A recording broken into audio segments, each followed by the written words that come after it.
Next slide, please, Kaylee. So, why the OR? Well, this picture tells the story, does it not, right? We are using a lot of single-use disposable everything, which contributes to our waste footprint. We're, as you see, energy intensive.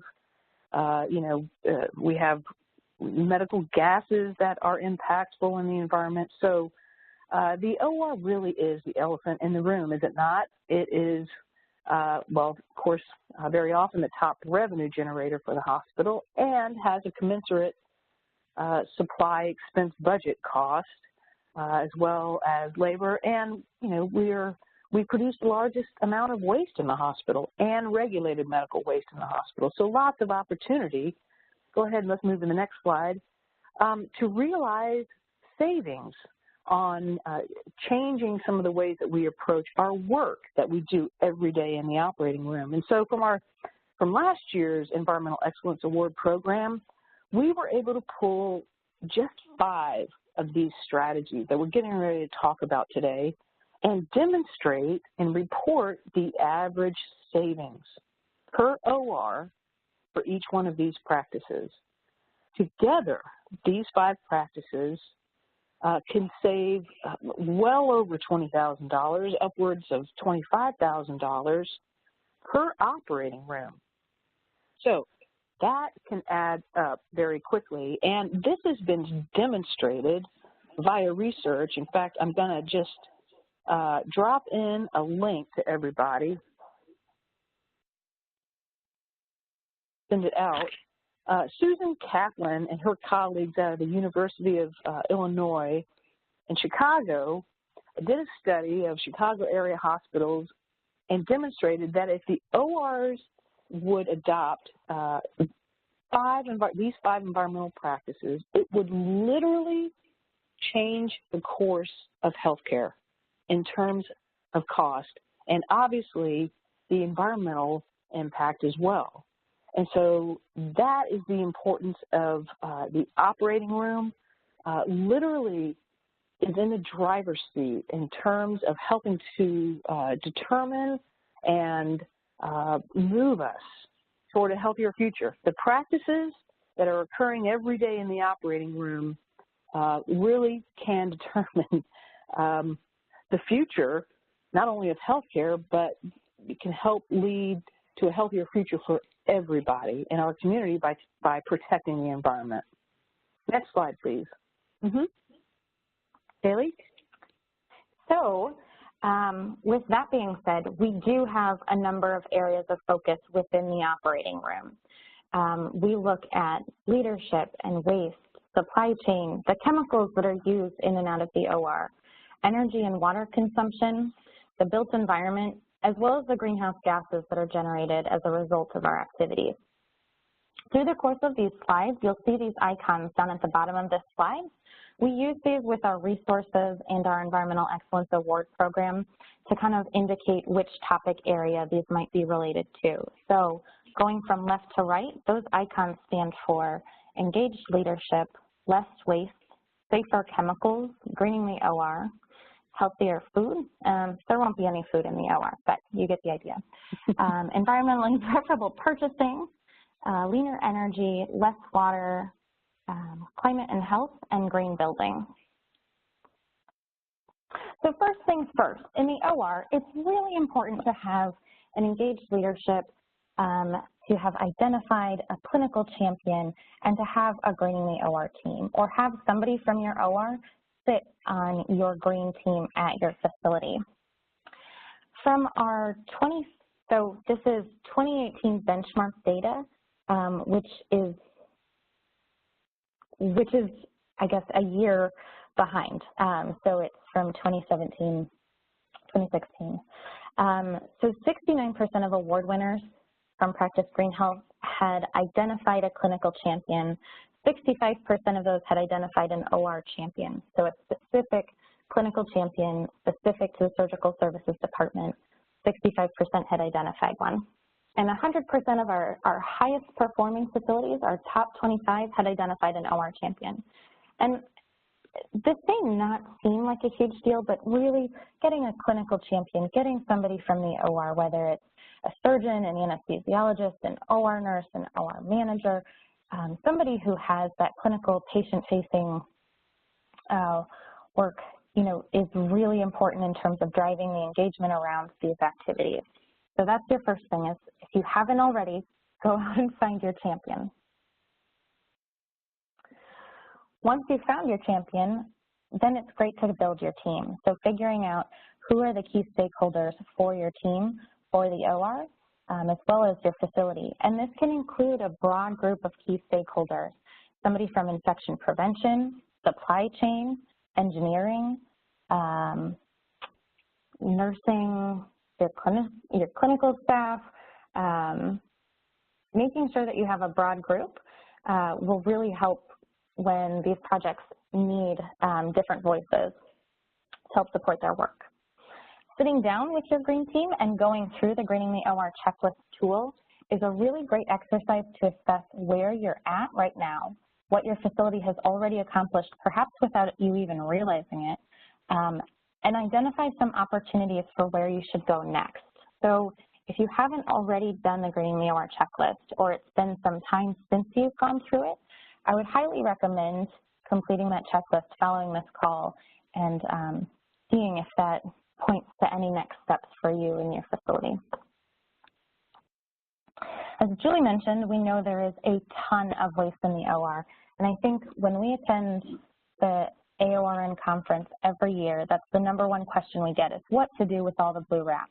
There's so much, it's pervasive, and the OR is a huge generator. About 75 to 90% of that waste is paper, plastic, packaging, and food prep. Again, not in the OR, but within the hospital. 80% of the packaging waste in the OR is generated before a patient even enters the room. So most of that is clean, sterile, and can be recycled pretty easily if you work with your vendor. Blue wrap comprises around 19% of our OR waste, so it makes up a significant chunk of that, even though it's kind of that material that floats everywhere, right? And about 1/3 of our hospital's regulated medical waste comes from the OR. So the OR is a huge generator of regulated medical waste, even though it only makes up a small spatial footprint relative to the rest of the hospital. So we, along with our member facilities, have identified some waste minimization strategies within the OR to really try to reduce waste. Those range from proper segregation, education, and minimization around regulated medical waste, reusable canister fluid management systems, reusable sharps containers, medical plastics recycling, OR kit review programs, using rigid sterilization containers to avoid the purchase and use of blue wrap, single-use device reprocessing, and using reusable linens, instruments, and supplies. And that might be one of the most important strategies that we really can't stress enough. It's great to recycle at the back end, and it's wonderful to donate supplies when you don't need them, but it's really important to think up front first. Do you really need those supplies, and how can we reduce and conduct source reduction at the very onset and think about our whole total cost of ownership. So within the OR, there's a lot of opportunities, right? Up to 60% of a facility's regulated medical waste comes from the OR. 80 to 95% of the waste in the OR could be solid or recycling waste. It doesn't have to go in the regulated medical waste. And regulated medical waste is 5 to 10 times more expensive than solid or recycling streams. So hospitals have a financial incentive to really try to educate around the proper definitions of regulated medical waste, do everything they can to segregate and appropriately sort. What we've seen from our member facilities over the last few years is you can see in these 2 graphs below. So it shows facilities are conducting, they're diverting pre-incision waste, so before a patient even enters the room. They are segregating that waste during and after a case, so they're still trying to properly sort and recycle during the case, and then they're also recycling clinical plastics. We can see that some of these trends are going down, but that also, can be attributed to the fact that we've had a huge growth in the number of applicants over the last couple of years, And we're hoping that facilities are kind of using some more of these strategies that we'll talk about in a minute, but, you know, going more toward reusables and reducing some of that waste up front so that they're not having to look at as much on the back end. This graph also shows the plastics that are recycled in the OR, with the number one being irrigation bottles, then trays, and blue wrap.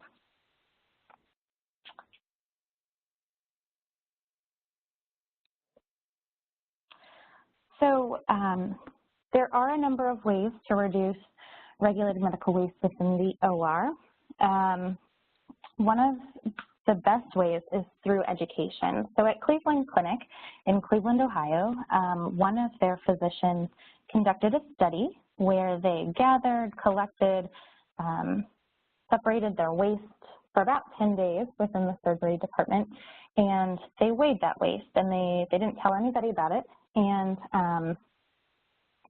they looked and they found that about 50 to 70% of those contents could have been reduced and separated appropriately, gone elsewhere, you know, going into the recycling stream or solid waste. So then they decreased the regulated medical waste receptacle size, and they saw that their regulated medical waste went down by 11%. After that, they conducted a series of education for clinicians, so posters and grand rounds and several presentations, and saw that the regulated medical waste went down by an additional 24%.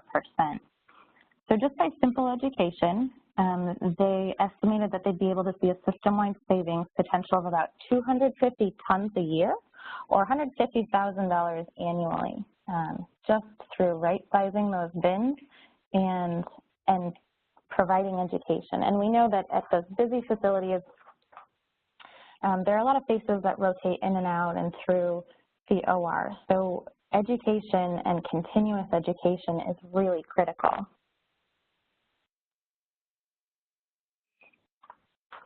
Another one of our member facilities has a great clinical plastics recycling program. The University of Vermont Medical Center in Burlington, Vermont has been recycling their blue wrap for several years now, actually for quite a while. And they've been able to recycle 8.17 tons of blue wrap in 2016 and over 40 tons of blue wrap since 2010. Part of this has been helped by the fact that they have zero sort recycling bins, so it's able to capture a wide range of items like irrigation bottles, skin prep solution, trays, rigid inserts, blue wrap, and Tyvek and basins, so that their staff don't really have to think so much about where to throw. They just throw it in those zero sort bins and it is appropriately recycled.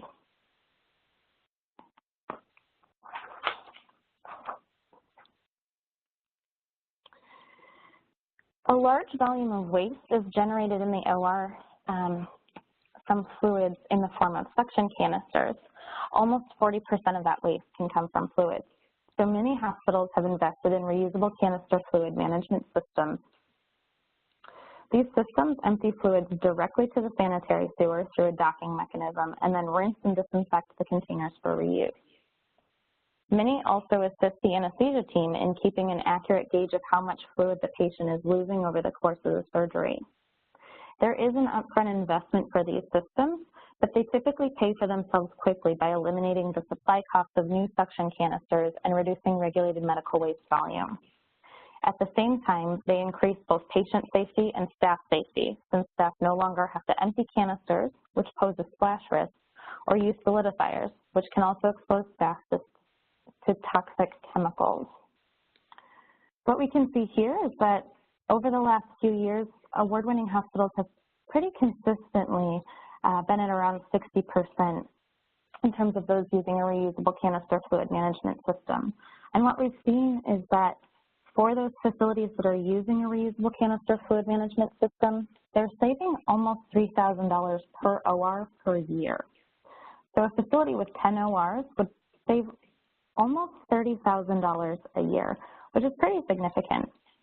And we know that these savings are pretty conservative as well, just to say it, because usually once those once that return on investment has been made, facilities will stop kind of tracking their savings. So these are pretty conservative, but still something to notice.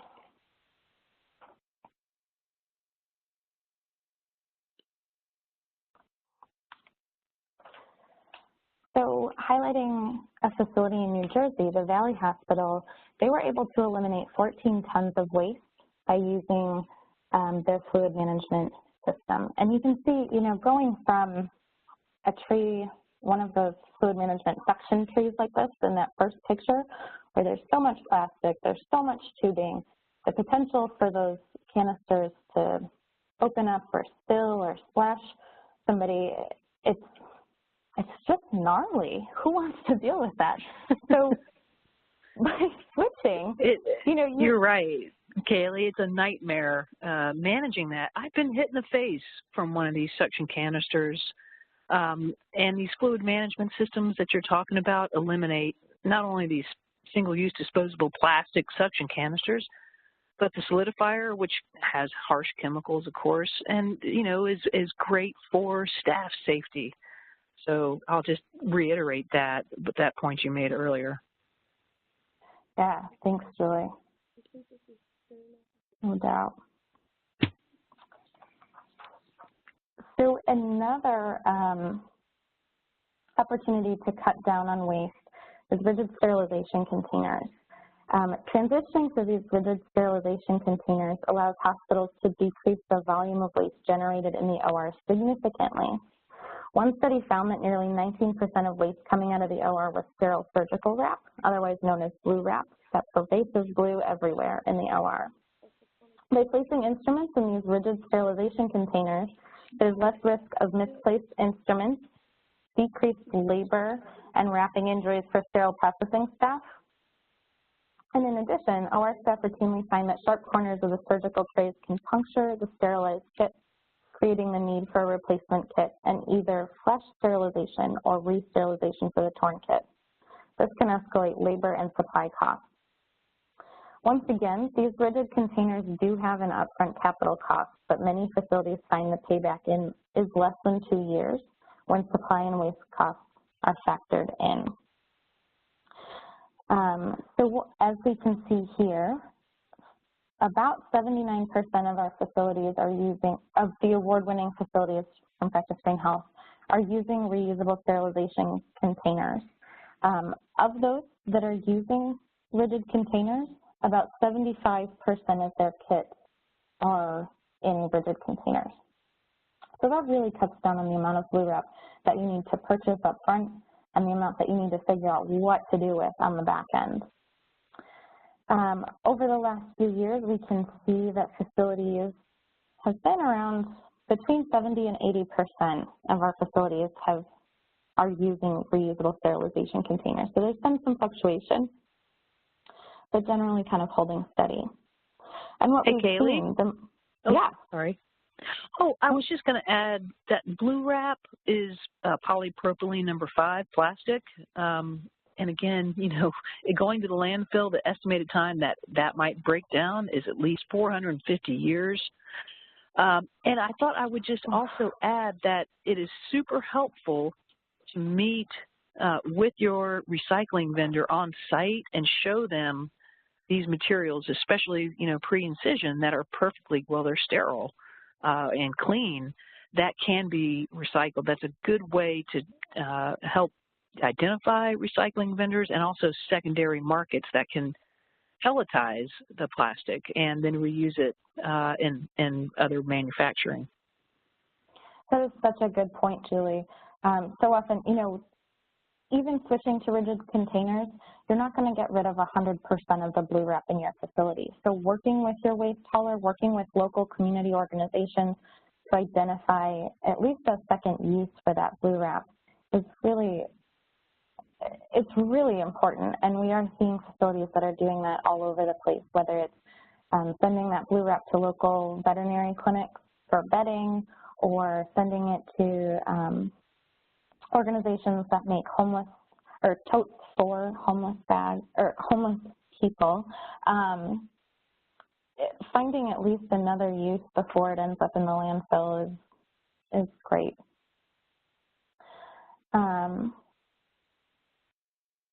So,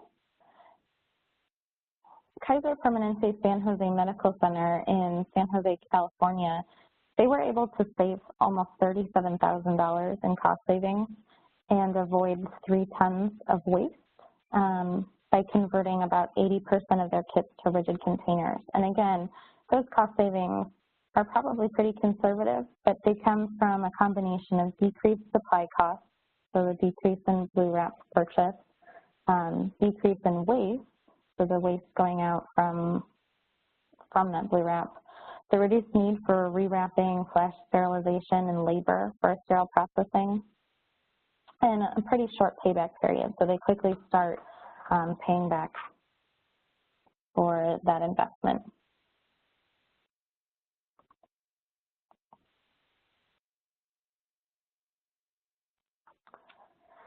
Another way hospitals are reducing their environmental impact while reducing costs and efficiency is by reviewing and updating the list of supplies included in different custom procedure kits. So often, clean, unused medical supplies are routinely thrown away or donated, which costs the organization money in supplies as well as waste. A recent study in the Journal of Neurosurgery found that the average cost of unused supplies for their department was $968 per case, or $242,000 per month, or $2.9 million per year just for their neurosurgical department. So by setting up an annual process to review kits with clinical staff, vetted by surgeons and OR nurses, surge techs, supply chain, making sure once again that you have a broad group within that stakeholder group who's going to go and review those kits. Hospitals can review their supply costs, reduce their supply costs while still meeting the needs of the surgical team. And what we've seen here is around 67% of our facilities are reviewing their OR kits on an annual or semi-annual, I guess, biannual basis. And we've seen that once again kind of hold steady. Around 67 to 70% are reviewing their OR kits between 2014 and 2017. They've seen almost $3,000 saved per OR per year. So a facility with the median savings being $38,000 per year. That translates into, you know, if your facility has 10 operating rooms, that could add up to almost $30,000 per OR, or $30,000 for your facility every year, which can go toward supplies or staff or something else.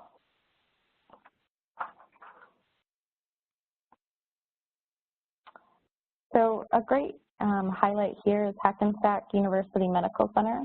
They've reviewed 100% of their OR kits, so 110 of those kits.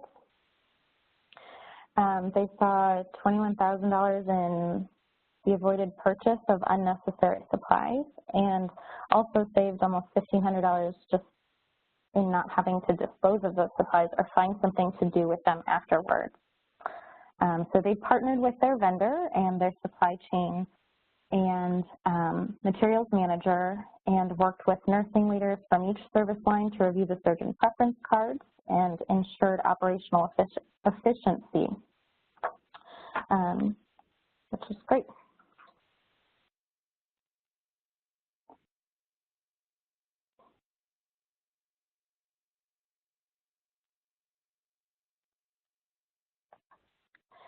So we touched on this earlier, but reusable surgical items can really help reduce all of those single-use, one-time disposable supplies within the OR.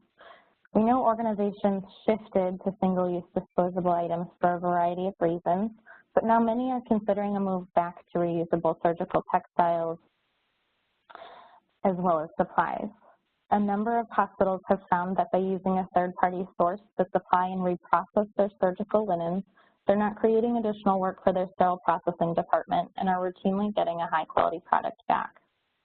These third-party vendors also collect stainless steel instruments that are often caught in the linens and return those to the facility, saving tens of thousands of dollars in instrument replacement annually. A study published in the AORN Journal found that surgeons and surgical technicians preferred the comfort of reusable linens, while also finding that the reusables were of comparable, if not superior, performance, and obviously environmentally preferable. We've seen that about 64% of award winners are using reusable surgical items, and of those, 46% are reusing 5 or more of the items on our list. 42% are reusing at least 2 to 4 reusables, which could be anything from mayo stand covers or back table covers, surgical drapes, basins, pitchers, gowns. There's a fairly long list. And what we've seen is that facilities that are reporting on savings they're saving about $3,500 per OR per year, with a median of $19,000 for a facility savings. So that can add up pretty quickly. Unfortunately, we've also seen this trend. You can kind of see that in 2014, 81% of facilities were using reusable surgical items, and last year's award applicants reported that 64% of them were using reusable surgical items. Now, I'm sure this can be explained in a number of ways, but we're hoping to see this trend obviously go back in the way of reusables where they're environmentally and clinically preferable.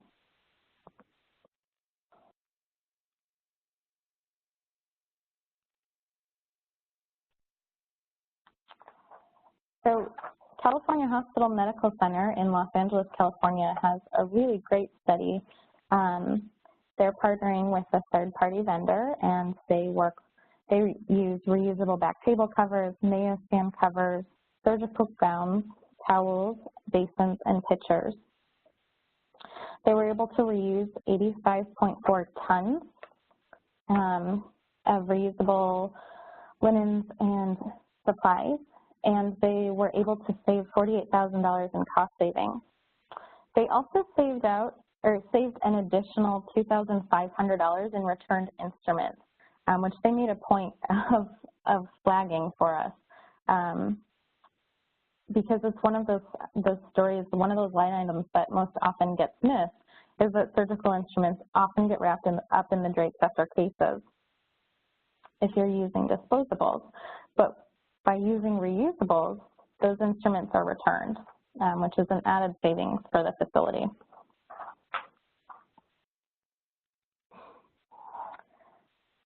So medical device reprocessing. What we've seen is that there's an increase in the number of single-use disposable products in healthcare. However, single-use is a label designation determined by the original equipment manufacturer and not required by the FDA.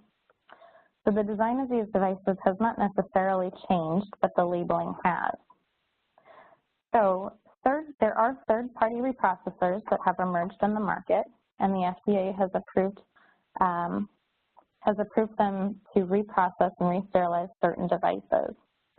The Government Accountability Office report in 2008 found that there was no increase or significant difference in adverse effects from reprocessed versus original devices. It's important to note that each and every reprocessed device is cleaned, sterilized, and function tested, whereas original devices are often only batch tested. So there's no guarantee that those original devices that may not have been individually inspected will not fail. We've most recently, our members report that 60% of them have implemented a medical device reprocessing program by an FDA-approved third-party reprocessor. You can see that that trend has gone down pretty significantly since 2014. One of the guesses and points to make is that from 2016 and 2017, we did have a significant increase in the number of federal facilities that were reporting, and the VA does not allow medical device reprocessing at this time. So that certainly accounts for some of the discrepancy in that number, but I would imagine that there's still a little bit of variation in the reprocessing trends that we're seeing. We do know that some facilities have struggled with supply chain in terms of the contracting and procurement of reprocessed devices versus original devices. So making sure that you're working with your supply chain professionals and your vendors to try to have a strong reprocessing program in place, both for the collection and the repurchase of those devices. When you do that, the potential for cost savings is pretty high. The median savings for ORs was about $7,000 per OR per year, or $123,000 for a facility. And again, that's really conservative if looking at the data set.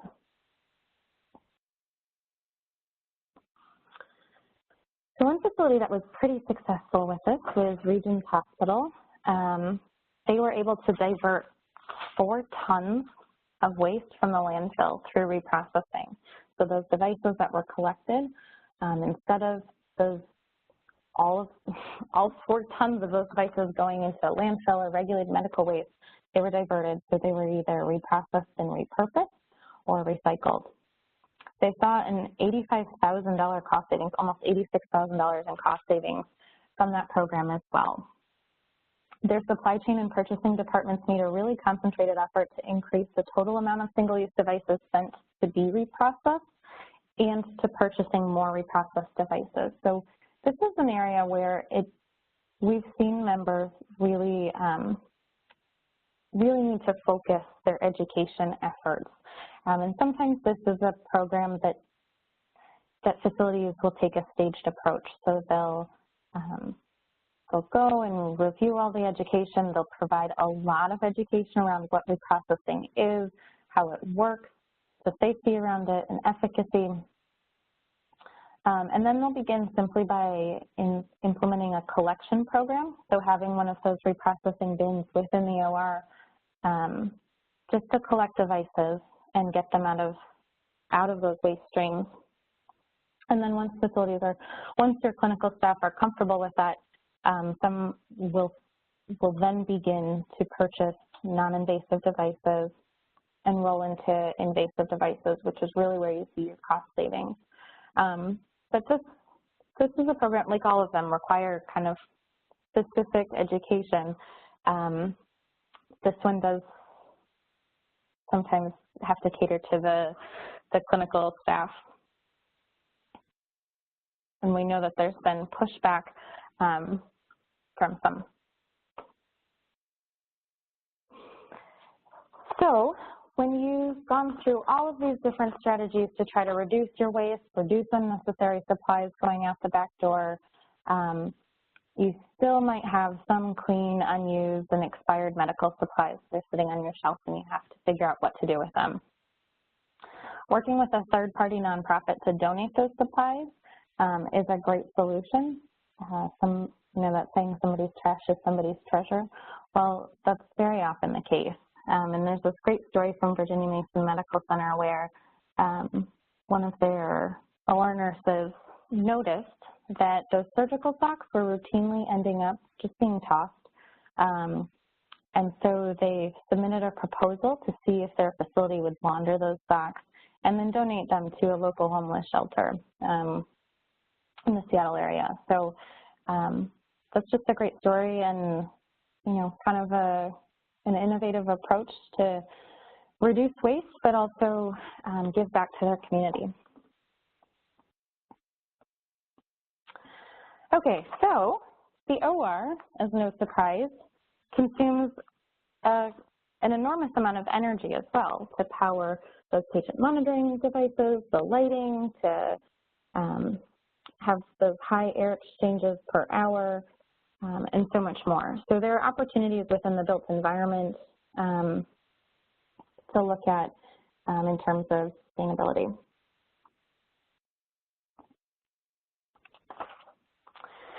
So ASHRAE requires a certain number of air changes per hour to ensure patient safety and reduce the risk of surgical site infections in the OR when the OR is occupied.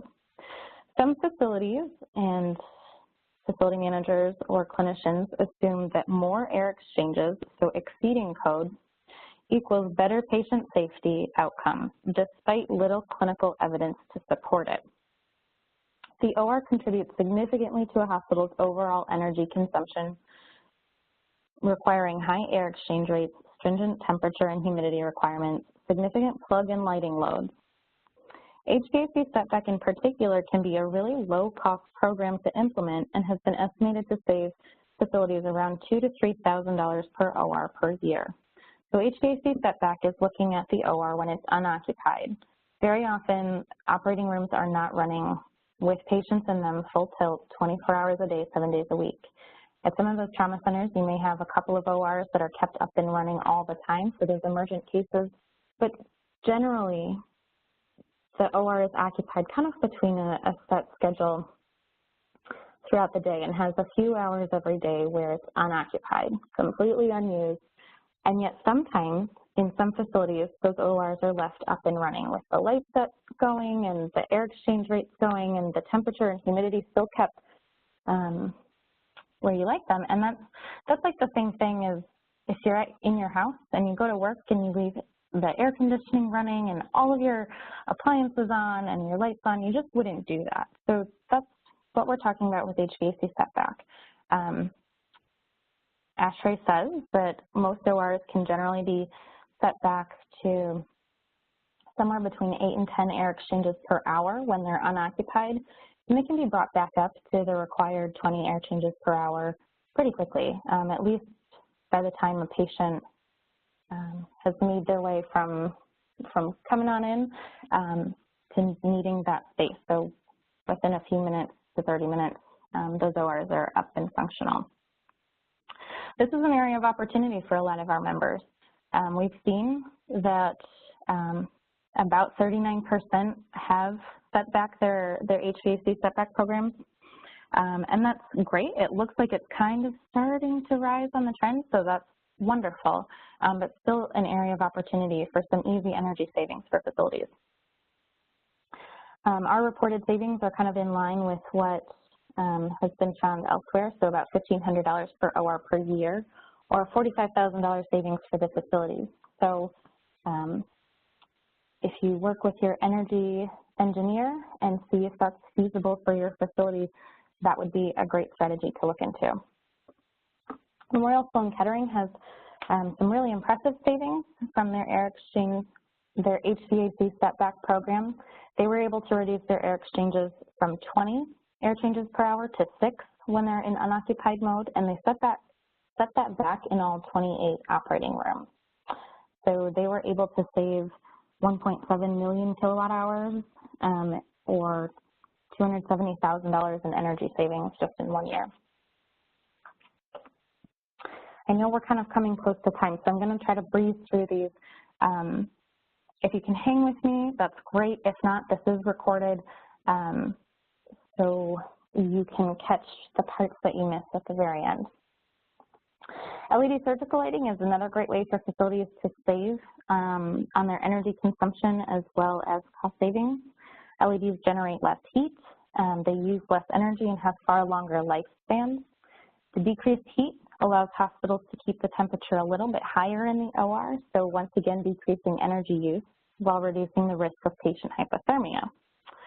What we've seen is about 70% of our facilities use LED surgical lighting, so that's great, and we've seen that trend kind of upward from 2014. Of the facilities that do have LED surgical lighting, they have them in about 58% of their ORs, so working on when they're replacing their surgical lights, installing those LEDs as it becomes available.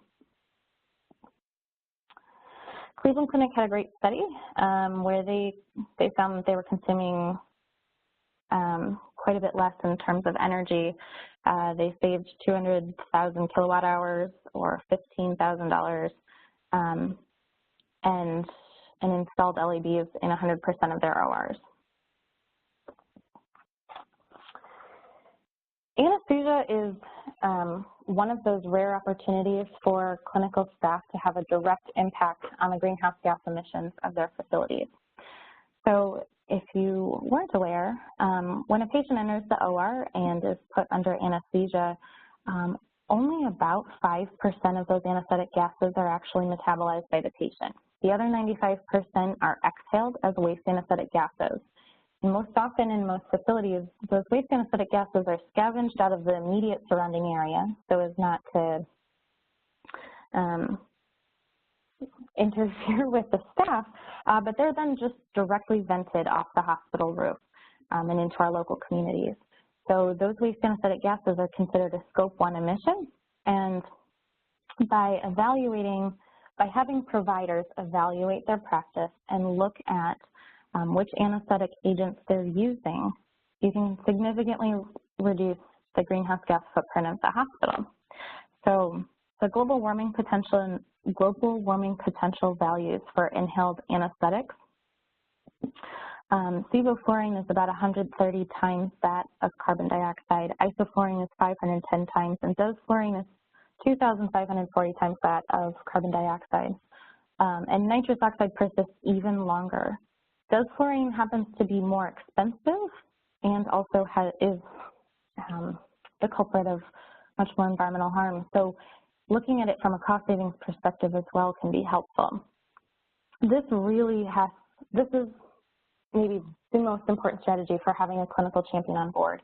We are not dictating patient care by any means, but having an anesthesia provider look at what's going on in terms of your anesthesia practice, and if there are opportunities to reduce flow rates, to look at alternative anesthetic agents to reduce your greenhouse gas footprint is really important, and it's great. This is really exciting. I'm so excited to show this to you. So over the last few years, you can see this is a graph where those trend lines are trending positive. We're seeing more of our award-winning hospitals are providing education around the environmental impact of anesthesia. We're seeing more facilities calculate the carbon footprint of those anesthetic gas emissions.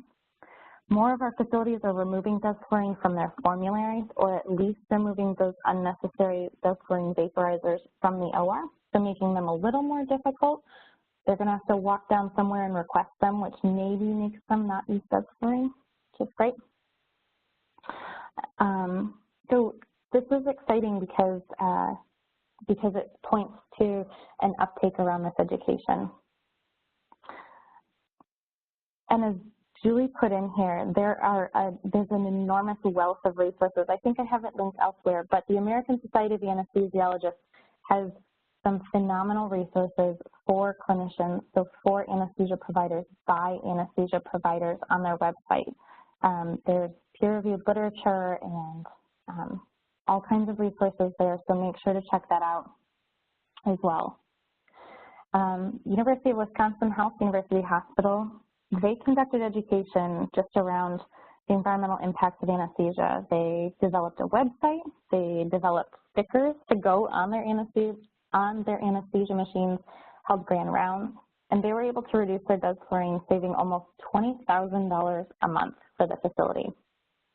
Their reduction in their waste anesthetic gases added up to almost 4 million kilograms of carbon dioxide annually, which that's about 857 passenger vehicles driven for 1 year being taken off the road.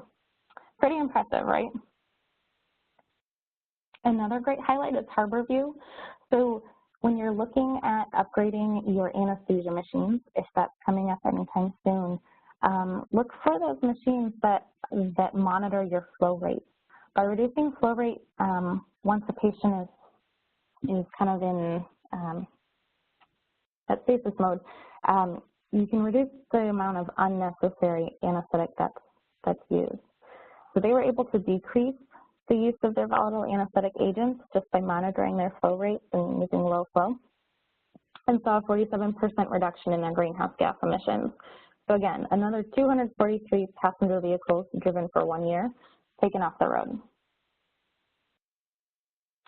Water isn't necessarily what you think of first when you think of the OR, but sterile processing and the load that we put on our sterile processing department is strongly correlated with the number of ORs and OR procedures that our facility has. So whether it's looking in the sterile processing department or looking at our scrub sinks, looking for low flow fixtures and retrofits to reduce our water use is something to keep in mind. Washington Hospital Healthcare System in Fremont, California, they installed 2 water economizers to their sterilizing units and estimate that they save almost 4 million gallons of water annually. Just to paint the picture, before installation, that sterilization drying cycle spent 11 million gallons of water down the drain every minute while it was in use. 11 gallons, so, not millions. 11 gallons. 11, not 11 million, totaling 3 million gallons a year. I got a little ahead of myself. Thanks, Julie. Still, though, just the image of 11 gallons of water a minute pouring down the drain during the sterilization drying cycle, which lasts 30 minutes. I mean, you know, you do the math, but visually that's what's happening if we don't have these water economizers on our steam sterilizers.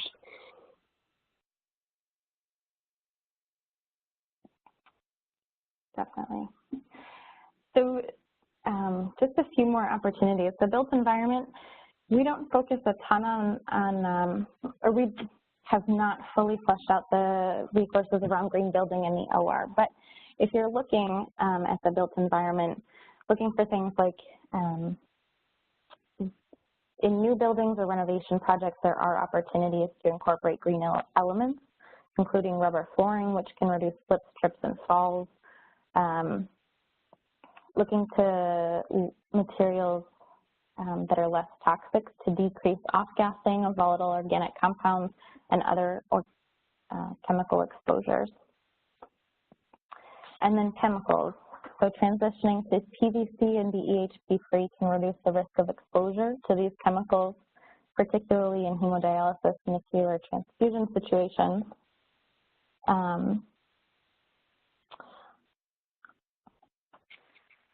Julie, were you going to hop in on chemicals? Do you have anything to add there?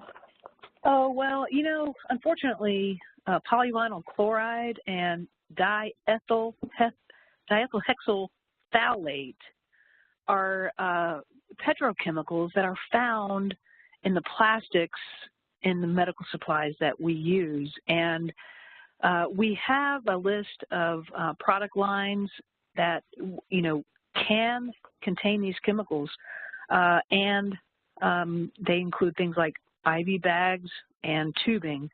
And in these instances, it's been found that some of these chemicals can leach into the solutions and then into our patients. So this work, I believe, is very important to start in our neonatal intensive care units, nurseries, pediatric ICUs. But there are also products, especially respiratory products, in the OR that can contain these things. So again, an opportunity to reduce exposure not only for the patients, but for the staff as well. Definitely. Thanks, Julie. So all that, just kind of rolling all of these savings up that we talked about here, you know, implementing some of these programs, your facility could possibly save around $21,000 per OR per year. So when facilities are looking to cut costs while still maintaining excellent patient care, this is a great way to kind of get started and to focus those efforts. But we've thrown a lot of information your way, so really, what's next? Once again, I come back to the Greening the OR checklist. So taking your team and taking some time to go through the checklist and evaluate and assess. What are you currently doing? Do you know what's in place? How well are you doing it? And do you think that there are areas of opportunity? Are there projects or programs that your team is interested in or that you think would be great next steps? When you're considering which programs or projects to tackle next, how are you prioritizing those? Are you focused on the environmental impact, which projects have the greatest environmental impact right up front? Are you focused on occupational health and safety? Are you looking for community benefit? Perhaps you're looking for those projects that are easiest to implement, and they might not have the highest cost savings, but they're a great way to get your foot in the door. Or maybe you're looking for those projects that'll have a pretty big return on investment and see those dollar signs pile up pretty quickly to get your leadership involved. You might have other organizational priorities, and those are all pretty important to factor in when you're thinking about what your Greening the OR program looks like at your facility. Once you've gone through and conducted the Greening the OR checklist assessment, the next step is to kind of assess, track, and evaluate your program. That's where the Environmental Excellence Award application does come in, and that is of member benefit. But that's where we really quantify what those savings are. It's not just what are you doing, but how well are you doing what you're doing. We have a number of links online, resources through Practice Greenhealth. I would also point our OR nurses to the AORN guidance statement. They incorporate environmental stewardship through there. The American Society of Anesthesiologists, they have an environmental task force. That's another great place for resources specific to anesthesia and for anesthesia providers. And that brings us to the end of the presentation, which I apologize did go a little bit over, but once again, there's so much information out there. There's so many opportunities to green up your operating room. So if you have questions, please, you can use the chat box or the Q&A box here if you're still on the line, or please feel free to email Julie Moyle or myself, Kaylee Sheehan, for follow-up. We'd be happy to do a one-on-one call with you in your facility.